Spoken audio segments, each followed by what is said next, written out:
There are so many issues to get stuck in today, and we want you to get involved. Send us your voice notes of around 20 seconds or your messages via WhatsApp. Scan that QR code or use the WhatsApp number 07514917075, and on the socials make sure you use the hashtag SkySportsFC so we can pick it up.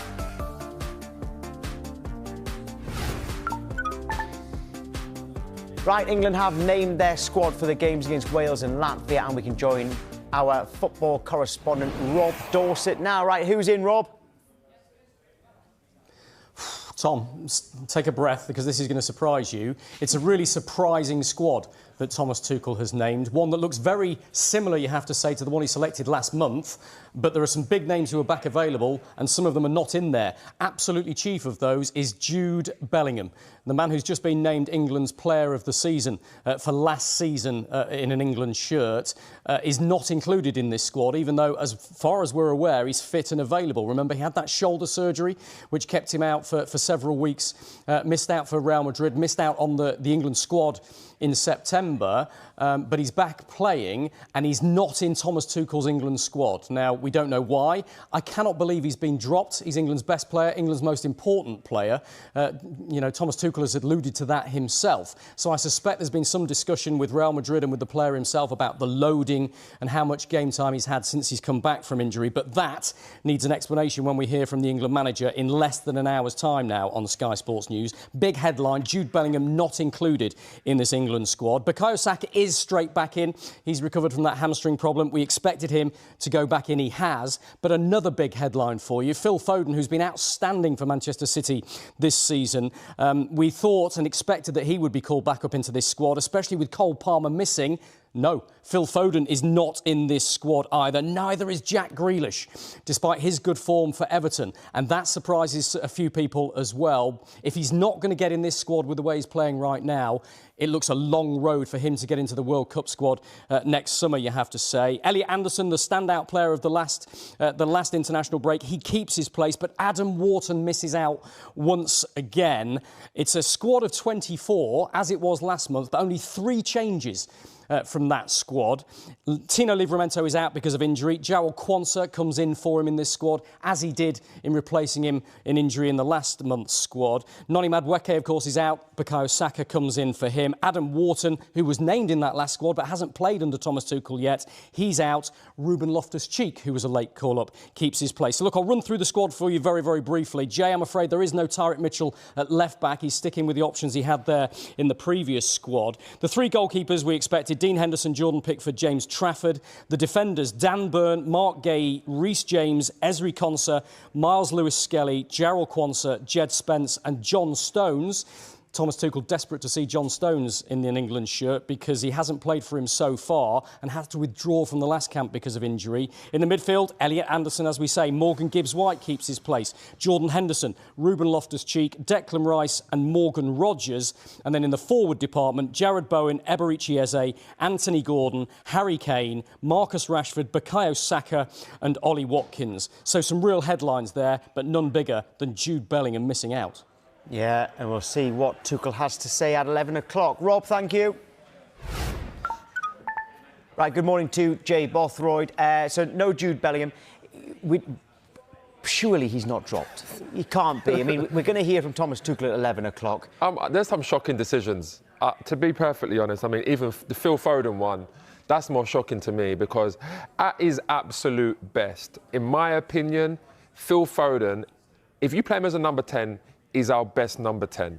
But then, I mean, he's not in the squad. Bellingham's not in the squad. Great player. Grealish, he's been playing well, not in the squad. Wharton, not in the squad. And then you see Ollie Watkins in there.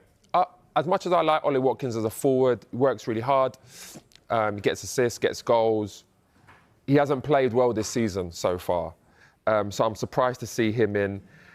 To be honest, I'm pretty shocked. I can't lie. OK, you asked for Tyrick Mitchell to be in. Was that because of him personally, or you think there's just a dearth of left-backs at the moment for England? Personally, he's played fantastically well for Crystal Palace.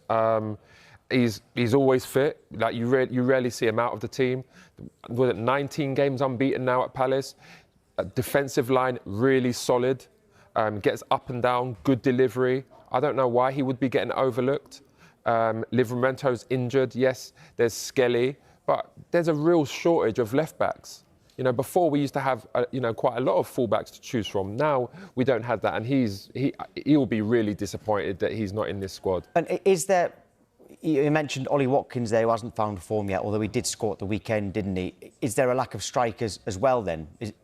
If we can pick if England are picking an out-of-form striker, does that mean that there's not enough strikers? Yeah, I definitely would say so, especially as that number 9 role. Obviously, Kane's always going to play when he's fit. He's still, like, unbelievable, arguably the best number 9 in the world. I think if Delap was fit and playing, I think he probably would be in this squad now, because I think he's a fantastic young player, great talent, can score There's goals. Only 2 out-and-out strikers, really. Kane and Watkins are in there. I mean, yes, I know Rashford. There is definitely a shortage, has played there, Bowen has played there, but they're the only 2 out-and-out strikers. But we don't want to put round pegs in square holes. We want to have your best players playing in their best positions, and that's what you see with the other nations that are successful. They don't go out there and, be a makeshift left winger when you've never played there.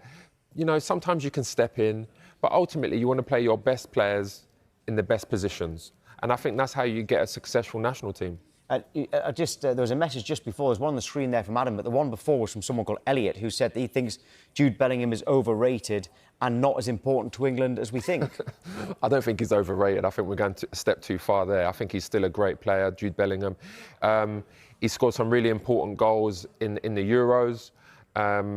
I don't think he still didn't have the best Euros, but he did score some really important goals for us. But there's no doubt about it. He's an unbelievable talent, and I think he will go from strength to strength. But like you said, if you're talking about an absolute number 10, of all the ones we have at their very, very best, I would still take Palmer and Foden as a number 10 in that position over Bellingham. Graham, I see Bellingham as number 8.